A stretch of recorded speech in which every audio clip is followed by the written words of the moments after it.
coming 2028, may posibilidad po bang tumakbo kayo? Ma'am, please! Ma'am, please!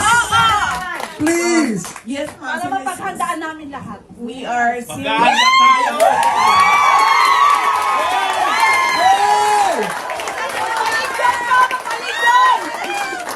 We are seriously considering, ma'am. Please!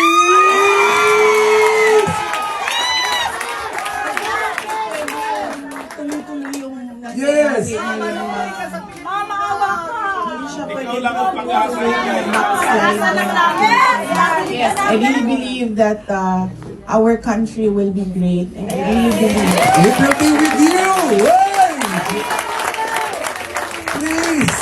Mahirap siya ipaintindi sa ating mga kababayan. And mahirap yung kailangan natin gawin. Kasi you really have to stand firm.